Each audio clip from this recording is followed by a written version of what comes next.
This is double speed. Okay, so this is Anubrekhan. That's the boss, and there are two ads called the crypt guards. When we do the pull, the two crypt guards are going to be pulled, and they're going to be tanked about here, and the boss remains over there where he is.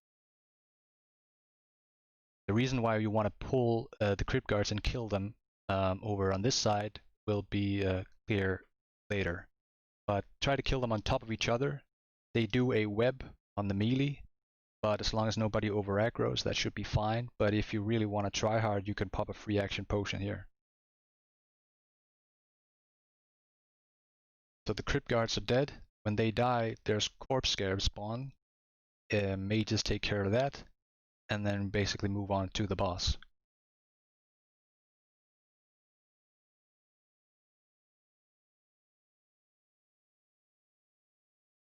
So this ability here, the bones coming out of the ground, that's called Impale.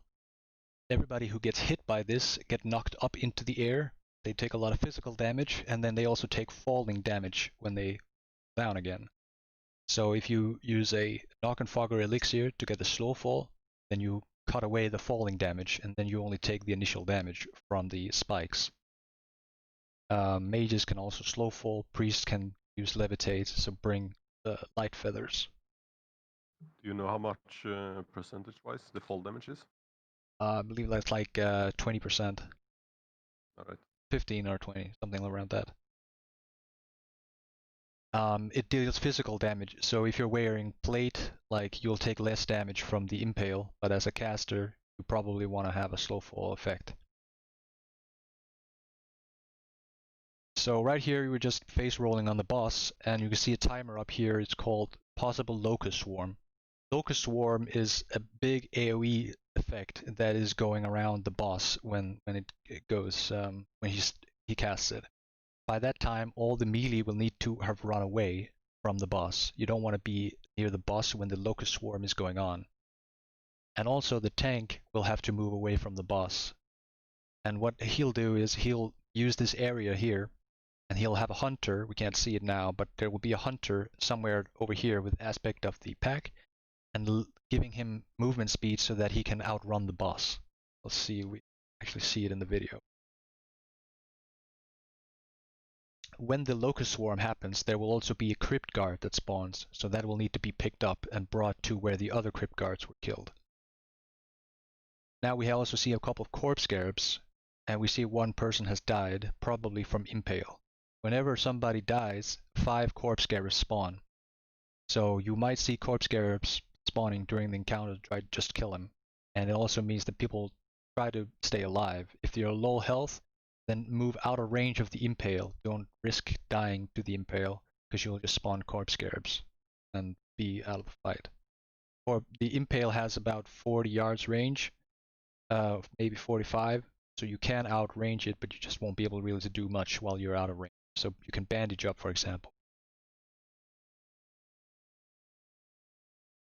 So there's the Crypt Guard that spawned when the Locust Swarm happened, and at this time the boss is being moved away.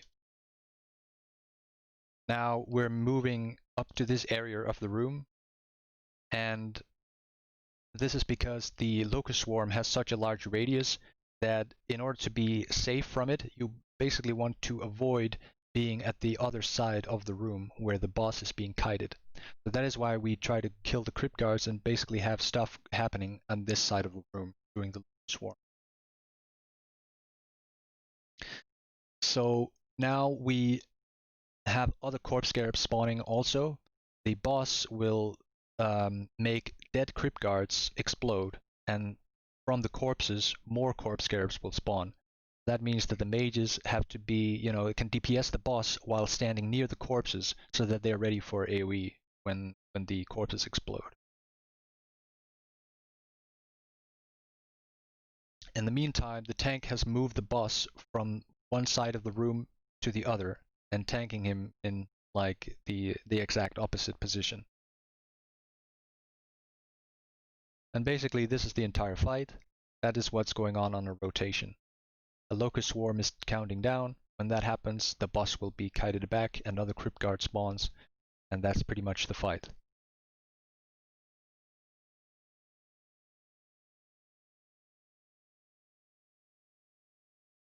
Does anybody have any question about this?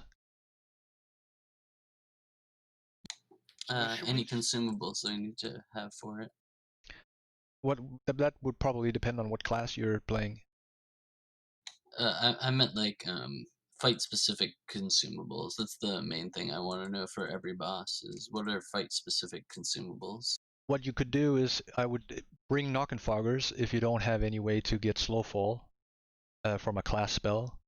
And also, if you really want to be safe, you could pop a Nature Protection Potion, which will absorb some of the damage from Locust Swarm if you do not manage to get out of range of it. But it shouldn't be too much of a big deal to get out of it. You would not need a Nature Protection Potion. So should we just be popping noggin fires the entire fight to keep the slow fall up? Once we focus on the boss after the crypt guards are dead. I would try to have it up all the time, yeah. But obviously you only need it when you're near the boss. In the beginning, when you're killing crypt guards, you will be out of range of the impale when you're over here. So it's only the impale that knocks you up in the air. So when you move close to the boss, you will need a slow fall.